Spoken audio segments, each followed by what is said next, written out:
de la presentación es algunas reflexiones sobre la política monetaria. La comunicación de la política. Exacto, perdón. La comunicación de la política monetaria no me está, ¿cierto? En este caso. Con esta presentación, en el segundo bloque, vamos a ver en qué vamos a trabajar en función de las últimas dos presentaciones. ¿Ya? Que lo disfruten. Adelante, Eduardo. Usted tiene la palabra. Tengo algunas caras conocidas acá. Algunos alumnos del curso de Macroeconomía 1. En esta universidad ya llevo varios años haciendo clases. No me había tocado hablar de su tema. Realmente mis clases que yo hago son de finanzas, de economía. Es un poco mi expertise, pero he hecho clases de todo el rango de la economía. Se me puede preguntar lo que quiera, en ese sentido. Ahora, ¿cuál es la idea de la presentación? Esta presentación tiene algunas imperfecciones en el sentido que fue hecho muy rápido. La comencé a hacer hace 2 días, 3 días y atrás. Y por lo tanto, el error es responsabilidad mía, es responsabilidad de los organizadores que están muy puntuales. así que pero vamos a tratar de sacar adelante.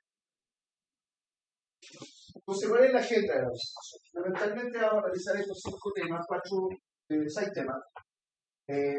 Primero nos vamos a preguntar por qué comunican los bancos centrales. ¿Qué ha pasado? Que hoy día los bancos centrales están más inversos, digamos, en la realidad de la economía. En segundo lugar, nos vamos a preguntar qué comunican y a quién comunican los bancos. ¿A dónde? ¿Cuál sería el ideal de comunicación de los bancos? Una decisión ahí fuerte, con posterioridad a la crisis de 2009 en términos de ampliar o no la audiencia del Banco Central. En tercer lugar, hay algunos principios de comunicación que debieran tener los bancos centrales. Vamos a hablar un poquito de eso. Y vamos a hablar finalmente de los canales de comunicación del Banco Central. A través de qué vías el Banco Central da señales al mercado o enseña al mercado hacia dónde quiere llevar su política monetaria. O más general, su política monetaria y su política financiera. Aquí no me estoy enfocando fundamentalmente en la política monetaria, pero el Banco Central tiene otros objetivos que son la política financiera y por lo tanto también entra de esta categoría. Y finalmente vamos a hablar del marco de políticas, esta parte más bien general, y de seguida vamos a hablar del marco de políticas del Banco Central de Chile. Es decir, en qué consiste específicamente el marco de políticas del Banco Central. Y finalmente, la última parte vamos a tratar de discutir unas lecciones de qué podemos aprender en términos de la comunicación del banco y cómo nosotros, como académicos, miembros de la academia, en este momento, ya podemos sacar alguna lección o sacar un beneficio de todo este proceso de crecimiento de la comunicación de la política monetaria del Banco Central. Entonces, ¿qué tenemos acá? Lo que tenemos es que durante muchos años, en primer lugar, los bancos centrales eran instituciones sombrías, instituciones que mucho no se sabía respecto de lo que hacían. De hecho, hay una cita, ¿no?, del gobernador Montagu Norman, gobernador del Banco de Inglaterra, que decía entre 1920 y 1944, decía, never explain, never excuse. Y en el fondo resumía cómo eran los bancos centrales en esa época. Los bancos centrales no explicaban nada. ¿Ya? Y probablemente esa idea tenía más bien que ver con la lógica imperante, digamos, en la macroeconomía de ese momento, que los bancos centrales a través de la sorpresa podían generar aumentos de la producción. ¿Sí? Es decir, partían de una base de que las expectativas de los agentes eran básicamente constantes. ¿Sí? En ese contexto, como no había grandes expectativas, entonces cuando el Banco Central generaba una política monetaria expansiva, generaba un aumento de precios, generaba una caída de los costos reales y por ahí generaba una expansión de la oferta. Entonces, eso era, yo diría, el paradigma imperante, sorprender al mercado a fin de generar aumentos del PIB. Sin embargo, esto cambia a partir de 1990-91, cuando el Banco Central de Nueva Zelanda comienza a aplicar una política totalmente distinta y novedosa. Hasta el año 90 había una gran discusión a nivel internacional respecto de el ancla monetaria, si la política monetaria debería ser en base a las intereses, si debería ser en base a derivados monetarios. ¿Ya? Pero ¿qué le ocurre? El Banco de Inglaterra o el Banco de Nueva Zelanda dice, incluso en su carta constitucional, dice que el Banco Central debe comprometerse a una tasa de inflación objetiva, establecido incluso como parte de los roles del Banco Central a nivel constitucional. Eso implica que el Banco de Nueva Zelanda se comprometió con una meta de inflación. ¿Sí? Y a partir de ese momento surgió un nuevo marco de política que se dio a llamar, y que se llama hasta hoy día, Inflation Targeting, o marco de política monetaria basado en metas de inflación. Es decir, el Banco Central ya no se preocupaba, por ejemplo, de aumentar la cantidad de dinero en un cierto monto, como muchas veces a uno le decían los cursos de economía, sino que más bien el Banco Central se preocupa de conducir a través de su acción a la tasa de inflación a un cierto objetivo. Y ese básicamente es el objetivo. Ahora, en ese contexto hay diferentes objetivos que pueden tener los bancos centrales. Por ejemplo, si yo comparo el Banco Central de Nueva Zelanda con el Banco Central de Estados Unidos, para decir la FED tiene un doble objetivo. Tiene el objetivo de mantener la tasa de inflación en un cierto rango, pero al mismo tiempo se le exige que tiene que llegar al máximo nivel de empleo. Es decir, tiene un doble objetivo. Esos dobles objetivos dependen de la ponderación que le otorga la sociedad a los objetivos inflacionarios. Probablemente dentro de los bancos centrales hay un banco central que es muy conservador, que es el Banco de Alemania, y el Banco de Alemania, digamos, el Bundesbank, impuso esta política en el Banco Central Europeo, de ponderar mucho más el objetivo inflacionario que el objetivo de alcanzar un nivel alto de empleo o alcanzar un nivel de crecimiento alto.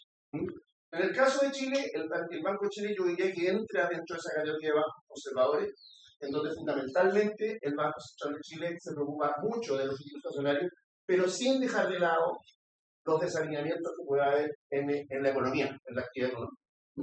Entonces, pero esa es una crítica que viene desde ciertos sectores respecto a que el Banco Central no debería preocuparse tanto de la inflación y preocuparse de objetivos distribucionales quizá o de crecimiento económico. Es un debate que hay y que se dio durante la discusión constitucional reciente. Sin embargo, lo que se mantuvo básicamente el marco de política del Banco Central. Me estoy adelantando un poquito, pero ese es básicamente el cambio que se produjo.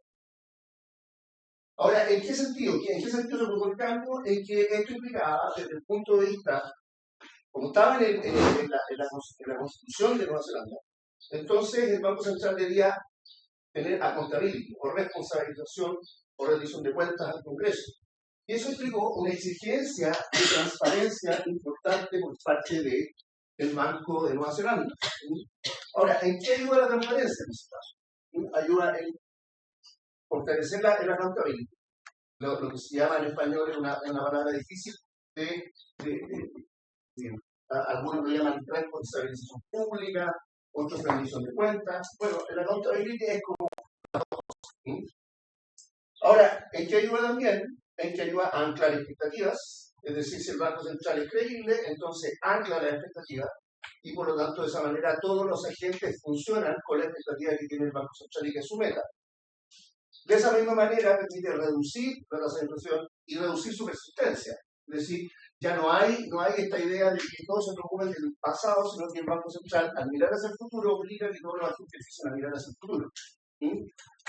Por ese lado, como la inflación, si ustedes se acuerdan de la ecuación de Fischer, si cae la inflación, caen las primas por riesgo, ¿no es cierto? ¿Ya? Y la volatilidad también de los mercados. Es decir, el mercado se hace más técnico. ¿Ya? Y por otro lado, un tema técnico, digamos, como hay una meta hacia adelante, las operaciones de mercado abierto mucho más eficientes. Ahora, todo esto está en estos papers que aparecen acá, pero no quiero echar más de respecto a eso, pero lo más interesante es esto que tenemos acá. Mira, yo muestro este gráfico. Este gráfico muestra, este es el error de proyección ¿ya? De la tasa de política monetaria por parte del sector privado en diversos países. Este es un promedio desde el 2010 al 2017.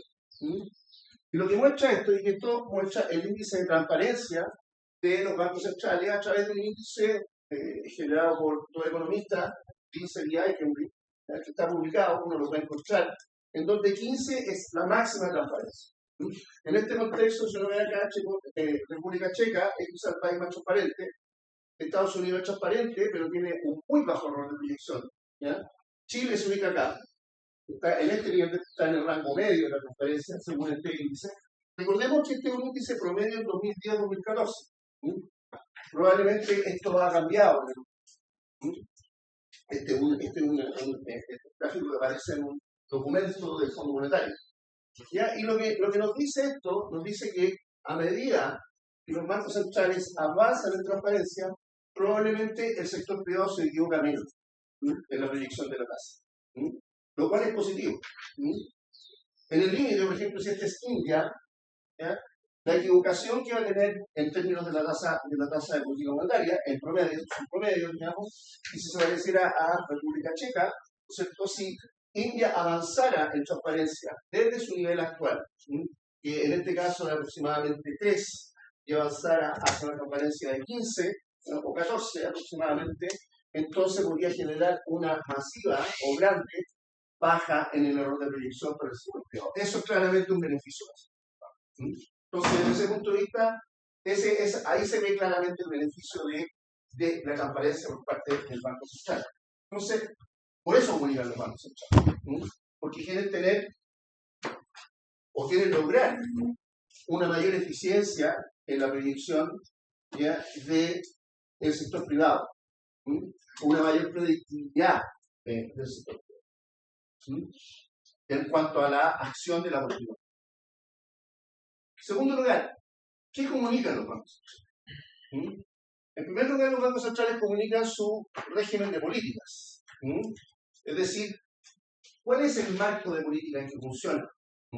¿Ya? ¿Cuáles son los objetivos de política? ¿Ya?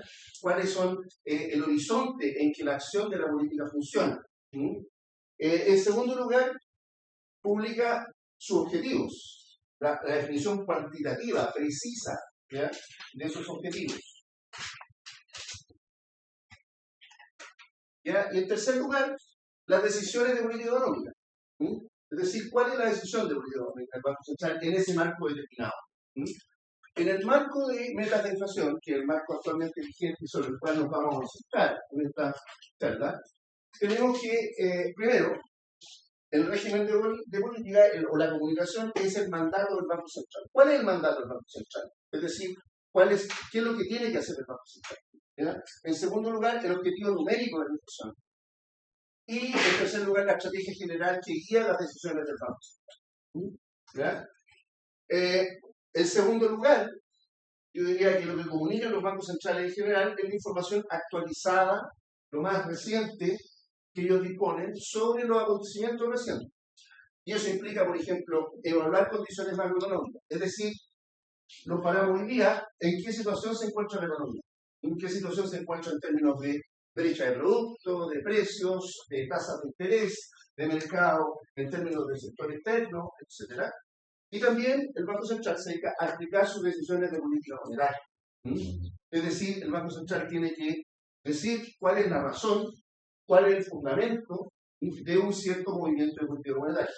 Y en general, hoy día, lo importante acá es que los bancos centrales deben ser forward-looking. Es decir, desde ahora hacia adelante. ¿Ya? Entonces, esa es básicamente porque esa es la única forma que conduce a la expectativa. Y también tienen que ser precisos respecto al horizonte en el cual ellos operan. ¿Ya? Después vamos a ir bajando esto hacia lo que pasa en Chile. Y finalmente, un elemento de la comunicación es el sesgo de la política. Lo que hoy día se llama el forward guidance. Es decir, ¿qué va a hacer el Banco Central en las próximas reuniones? Eso es lo que se llama el sesgo de la política monetaria.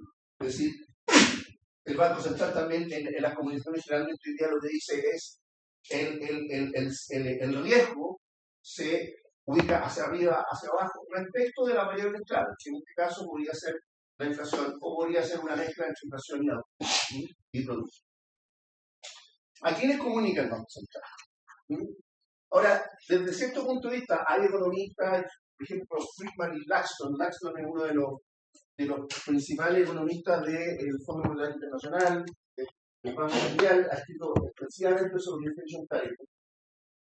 Dicen en general que mientras más apoyo, más conocimiento tenga la gente, más apoyo va a tener la política monetaria y el marco político. Por lo tanto, ellos aspiran a que todo el mundo se informe respecto de la política monetaria. Por lo tanto, el Banco Central debería apostar a comunicarle a todo el mundo. Ahora, eso tiene un alto costo. En términos de qué, si yo quiero apostar a todo el mundo, tengo que tener una amplia red de canales de comunicación. Y muchas veces, probablemente no todo el mundo lo va a entender. Por lo tanto, en ese sentido, Blinder, el año 2001, distingue 4 tipos de deuda. En primer lugar, distingue el gobierno y el parlamento. Esta es una obligación que tiene el Banco Central. Está establecido en la Constitución. Y por lo tanto debe ser accountable. Y por lo tanto debe comunicar a este primer agente. Pero lo hace en el sentido político. Esta es una comunicación política. ¿Ya? Y que en el fondo lo que tiene que balancear es la independencia que se le otorga al Banco Central desde el punto de vista constitucional, ¿ya? Por la necesidad de accountability que le exige el sistema democrático.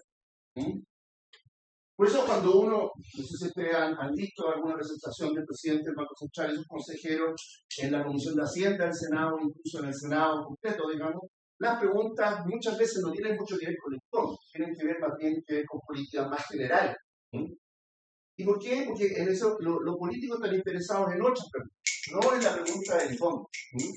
Ya están probablemente preocupados incluso en plazos más largos que lo que opera la política monetaria. Pero el Banco Central tiene que cumplir con este rol. ¿Ya? Es decir, es su, comillas, primer cliente. Un segundo cliente, quizás el más importante del Banco Central, son los participantes de mercado, y esto lo uno con los analistas y los expertos.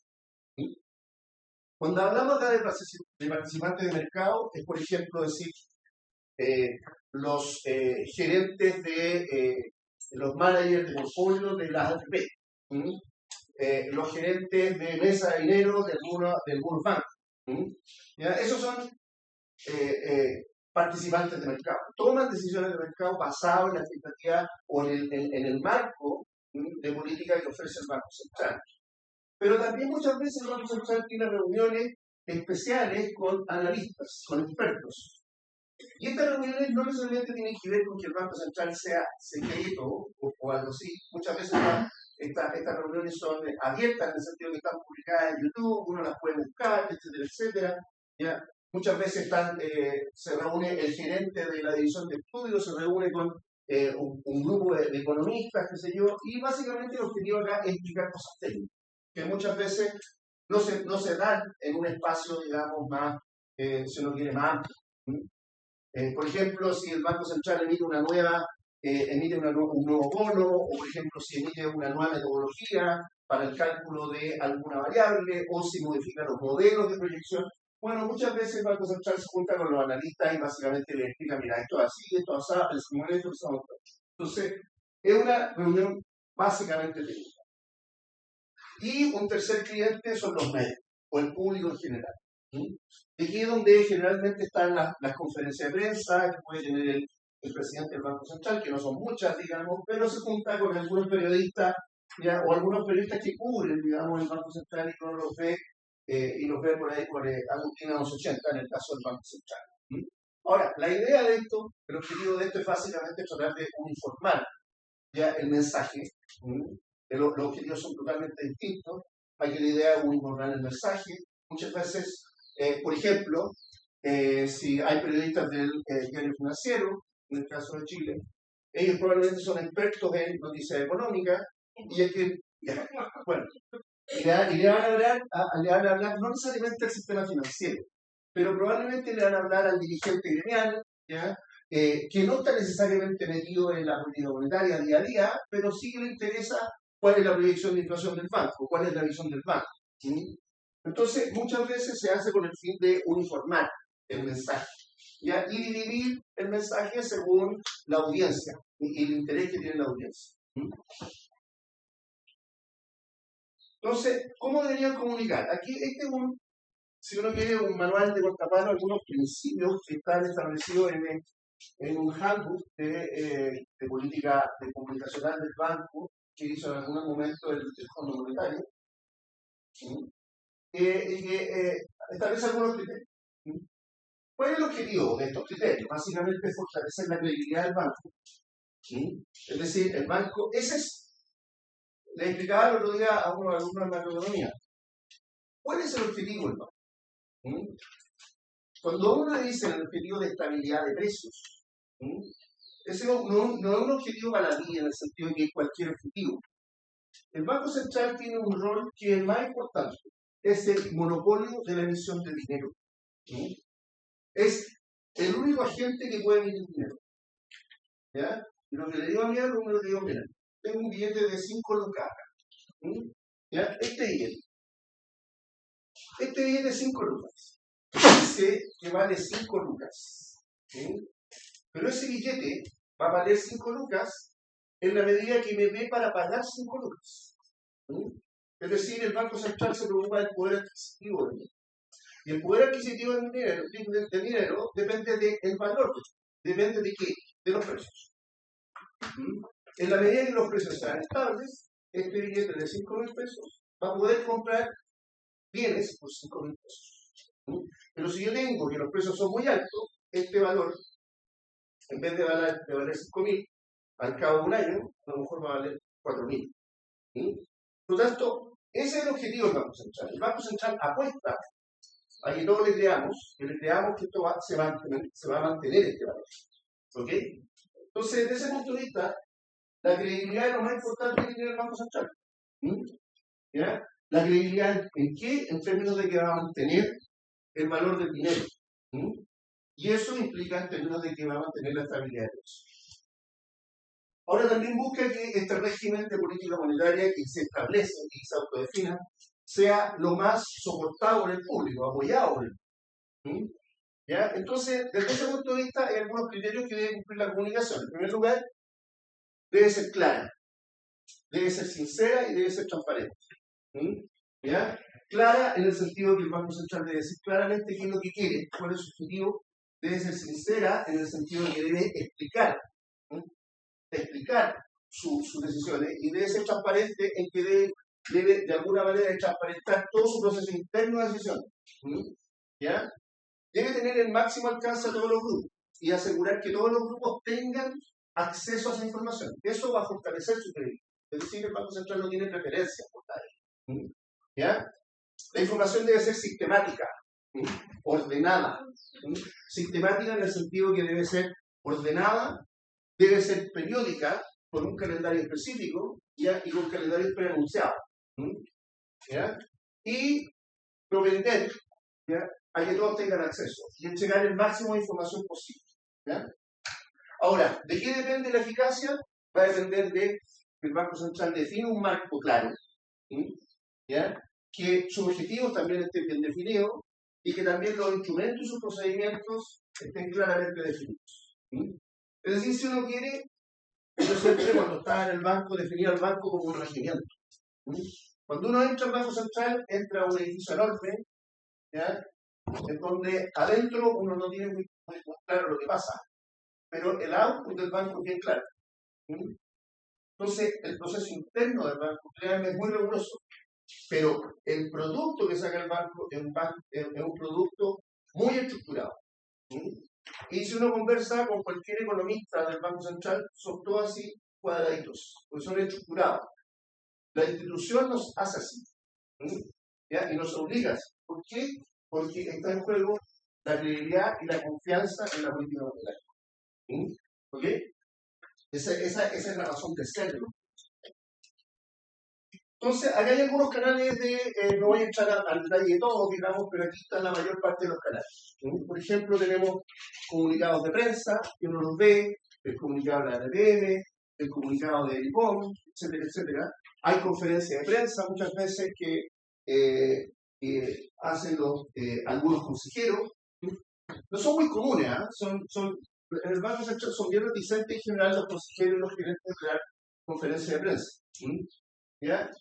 La mayor parte de la información está acá, en la página web. Uno si entra a la página web del Banco Central encuentra un universo increíble de información.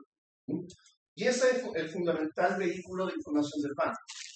El Banco Central, no lo sé, probablemente tiene redes sociales, pero ahí los bancos centrales son un poquito reticentes a usarlos de una manera no están muy convencidos. Pueden tenerla, probablemente hoy día ha cambiado, desde que se ha cerrado el banco, pueden tenerla, pero hay que ser cuidadoso con las redes sociales, porque el mensaje tiene que ser preciso, pero eso puede ir en contra de esta decisión y de esta explicación que tiene el Banco Central. Entonces hay que ser cuidadoso con las redes sociales. Yo no me he metido, digamos, en la red social del banco, pero en general ese es básicamente el cuidado que tiene la red social. Acá hay otro medio que son las entrevistas y las columnas de los medios. Ahora, en el pasado, en los 90, probablemente siempre había una reunión o una entrevista del presidente del Banco Central. Generalmente esa entrevista la daba los domingos, en el Mercurio, digamos, pero cuando había algún problema.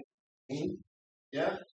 Ahora, en los 90, el material de difusión, no existían páginas web, no existía Unipom, no existía, por ejemplo, un canal de YouTube. ¿Ya? Era muy difícil comunicarse con el Banco Central. No obstante que el Banco Central quería como podía, los mecanismos y los canales eran muy limitados. Entonces, probablemente en ese contexto, en los 90, las entrevistas y las columnas del banco eran razonables. Hoy día el banco la utiliza bastante poco, en general. ¿Sí? Es muy raro cuando entrevistan al presidente del banco o a algún consejero.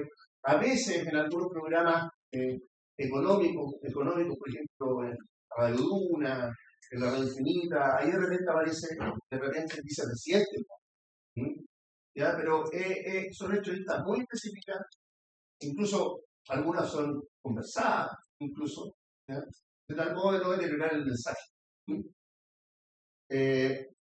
Reuniones con analistas. Muchas veces lo que ocurría, o lo que ocurre en el banco, es que cuando los analistas muchas veces tienen muchas preguntas, y los analistas y los expertos son los que conducen o asesoran a los tomadores de decisiones. Por ejemplo, hay economistas, consultores que, por ejemplo, que terminan diciéndole lo que tienen que hacer, o la predicción con que se basan las decisiones de un portfolio manager. Entonces, muchas veces, en vez de ir al portfolio manager directamente, los bancos centrales van a los analistas, a los consultores que son los generadores de opinión. Y ahí generalmente se hacen reuniones con ellos. No son muy continuas, pero sí se hacen. ¿Ya? Seminarios, por ejemplo, hay seminarios de investigación en el banco, ¿ya?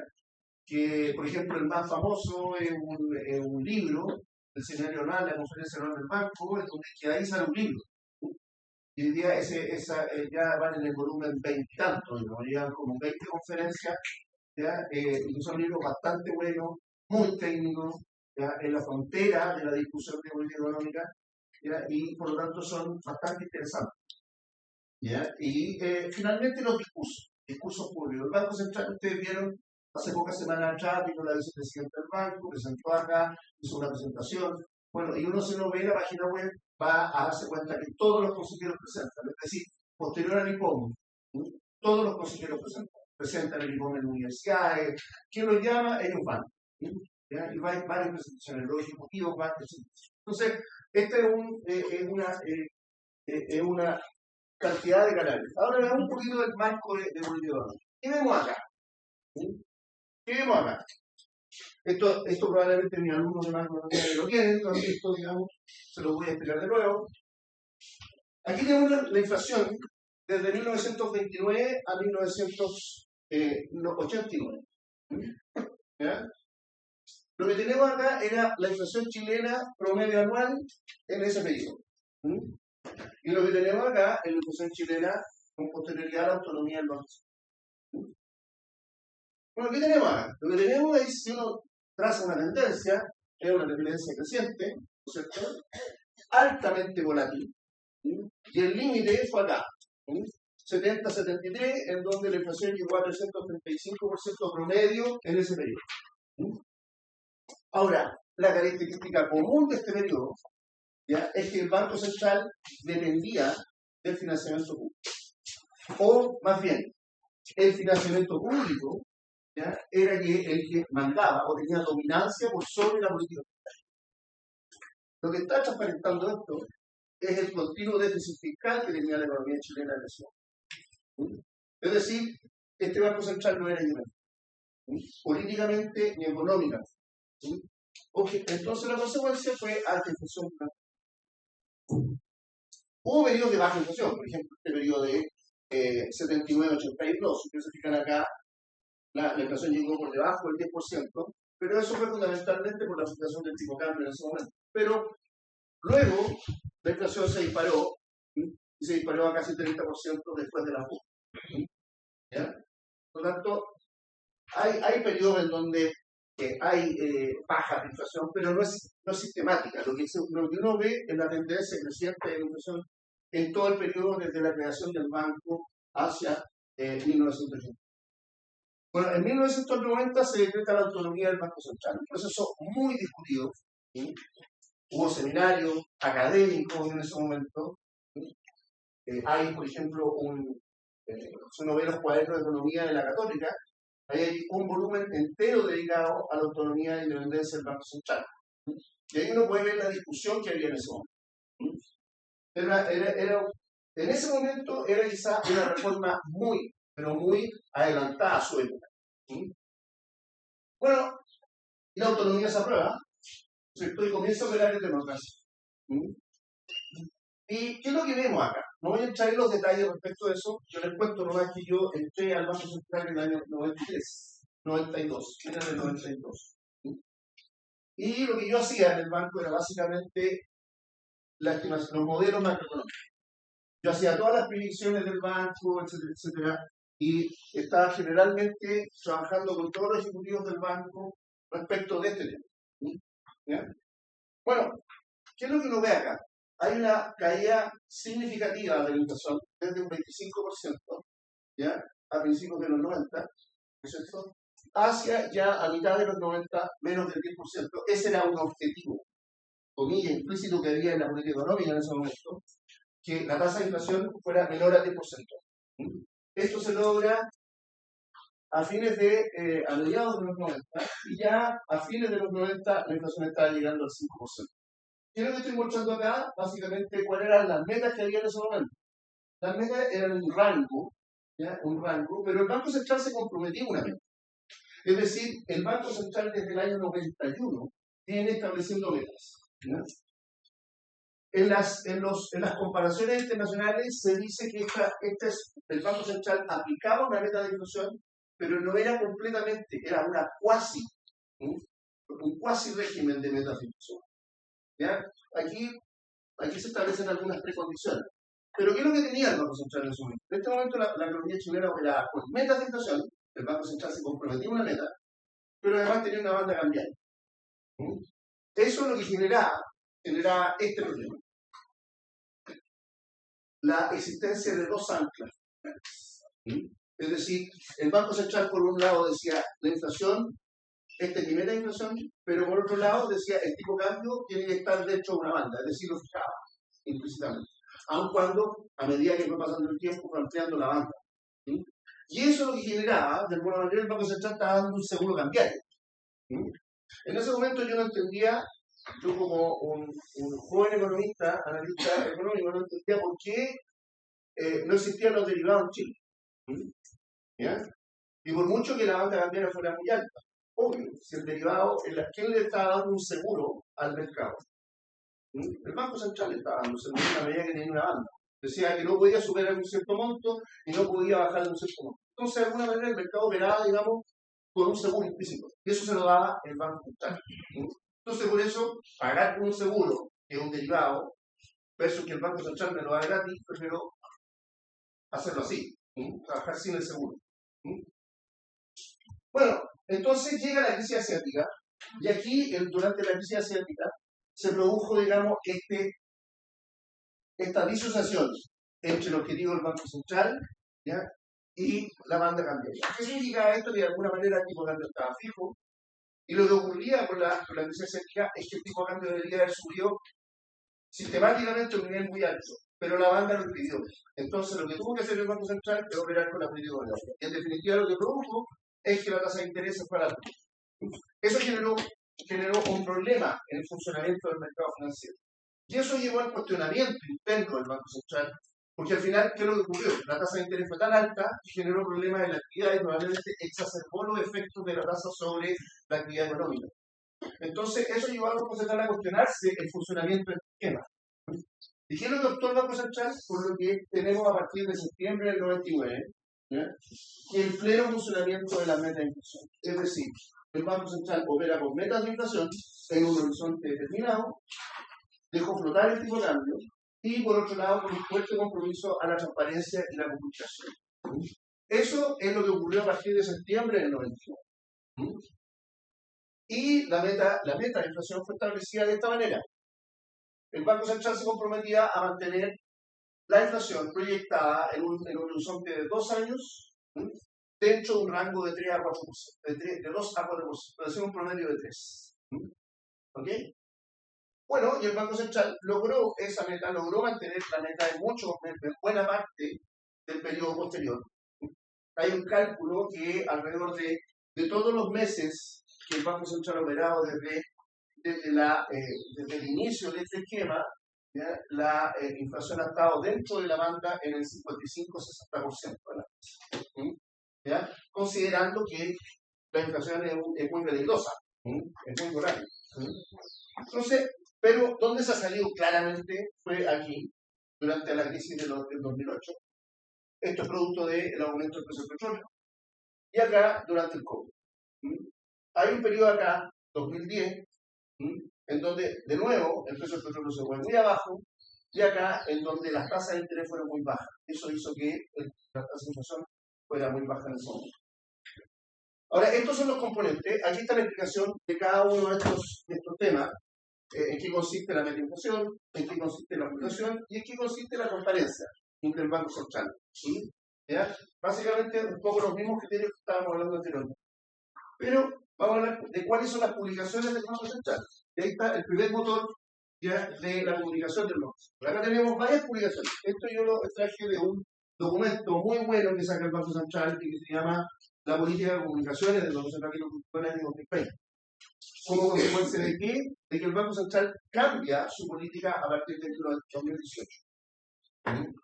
¿Qué es lo que tenemos acá? Tenemos, por ejemplo, el comunicado de la RPM, la minuta de la RPM.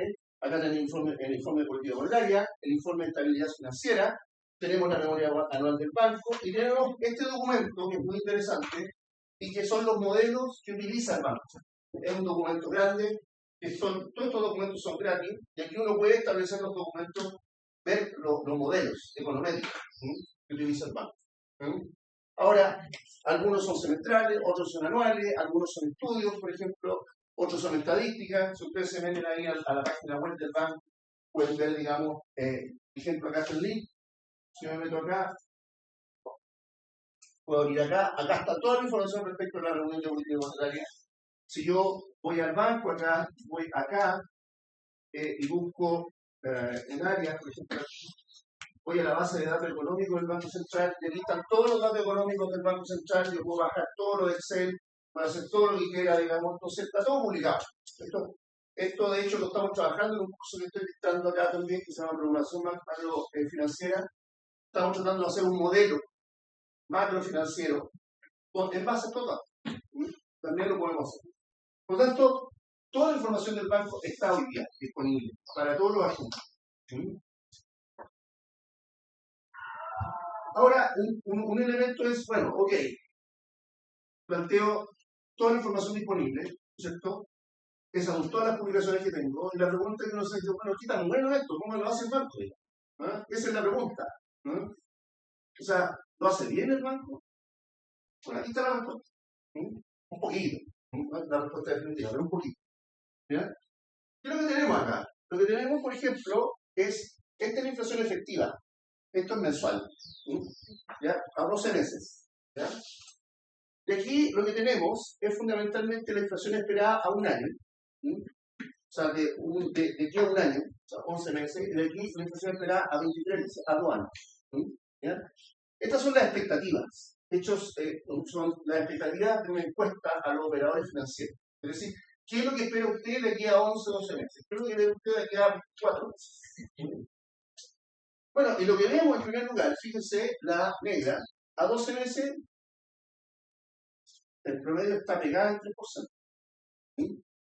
¿Okay? Es decir, los operadores le creen a 12 meses. ¿Sí?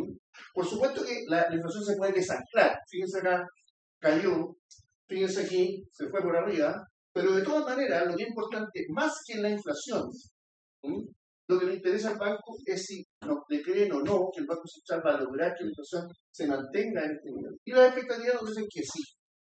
A 11 meses probablemente sigue mucho más al nivel efectivo de la inflación. Pero a 12 meses las expectativas están básicamente alineadas. Entonces lo que nos está diciendo eso es que hay credibilidad. El indicador entonces de credibilidad, lo tengo acá, el indicador de credibilidad es inflación menos inflación esperada. Si esos dos son iguales, entonces el Banco Central tiene credibilidad. Así de simple. Segundo elemento, este es lo que aparece acá. Expectativas de inflación, ancladas. Segundo, inflación anual promedio que se ha observado bajo el marco de política vigente. O sea, no me basta con mostrar nuevamente eso. O sea, claramente esto nos dice cómo ha sido la inflación comparado a lo que teníamos en el pasado y comparado incluso a lo que teníamos en el pasado. Eso claramente refuerza el apoyo a la meta, al esquema de metas de inflación. Meses que la inflación se ha ubicado dentro del rango meta, ¿ya? Dentro del 2 al 4%. El cálculo es 55% de los, ¿ya? Y finalmente la transparencia de las metodologías. Es decir, el Banco Central las publica y todo el mundo las conoce. Desde ese punto de vista, hablando de esto, este es el mecanismo de transmisión de la política monetaria, que surge de los modelos que tiene el Banco Central. No voy a entrar en los modelos porque son econométricos, hay muchos datos ahí, pero lo que surge es que básicamente estos son los canales a través de los cuales un aumento o un cambio de TPM llega directamente a la inflación. Hay un canal financiero, hay un canal real y un efecto sobre costos. Ese es básicamente el mecanismo de transmisión. ¿Ya? Eso es un poco lo que estamos tratando de, en el curso de Macro 1, lo que estamos tratando de explicar. ¿Ya?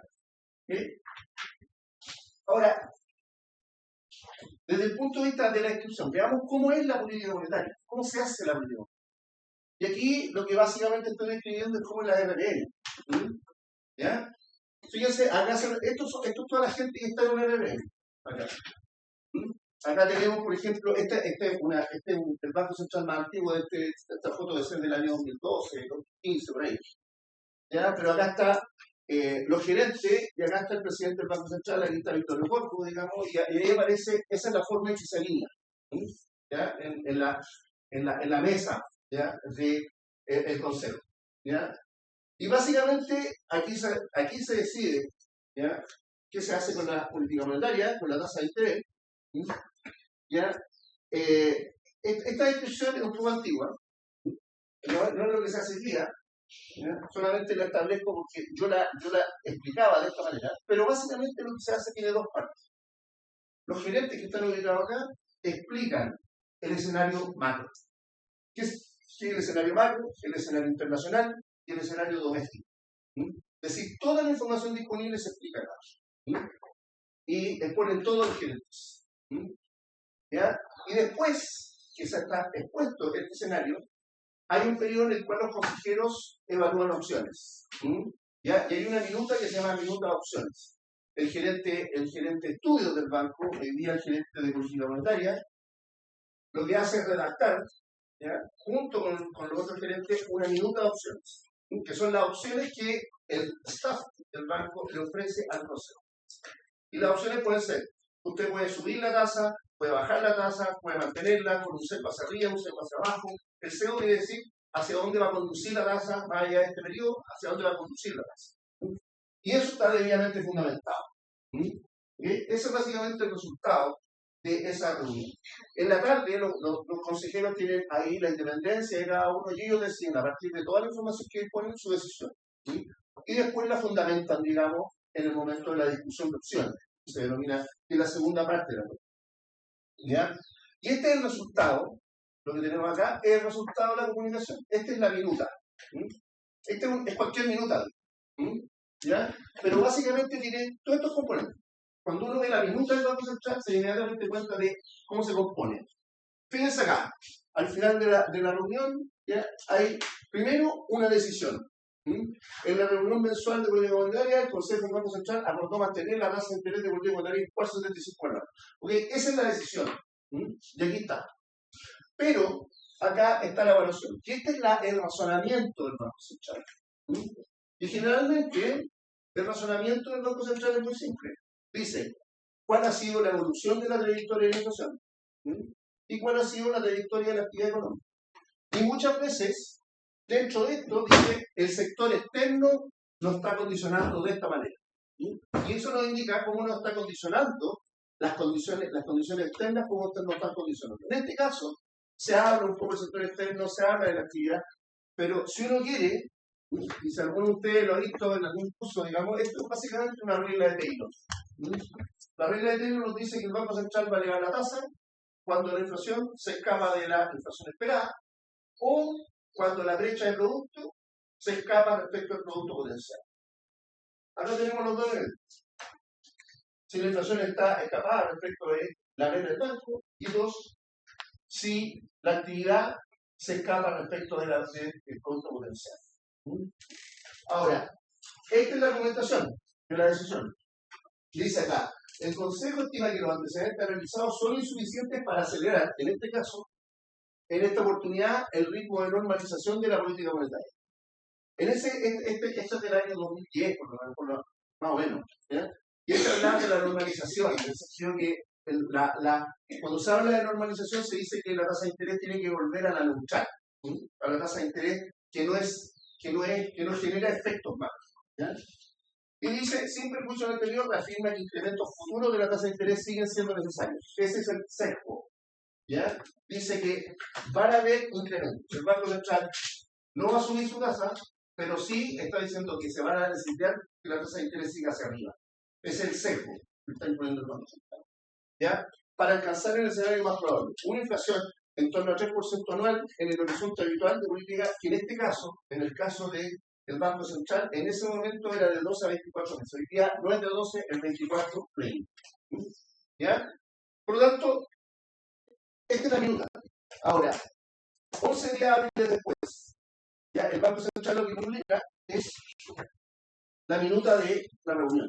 Es decir, que queda la discusión. Es generalmente un documento de 10 páginas, con toda la discusión que hubo internamente, incluido la presentación del staff.